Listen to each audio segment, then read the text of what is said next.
In this tutorial, I will show you how to use online software to transcribe any audio, any video, or any speech file into text. We're going to use the affordable online service Gglot.com. It offers automatic transcription software. It has the free account, so I registered a free account already. And to log in, I click on Login button. And once I'm on a dashboard, I'm proceeding to transcriptions. And here I can use two options to transcribe my file.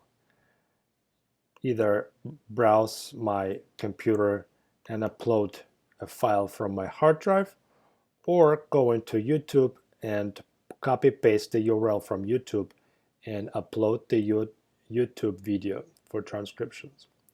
Once I've done that, I can choose the source language of the file.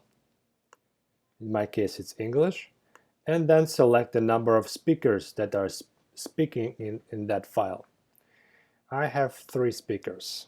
You might have different number. Click on the upload.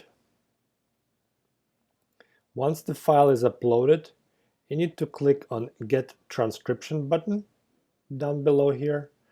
And if you have money on your balance, on your account, you would get the automatic transcription to your email in less than 1 minute.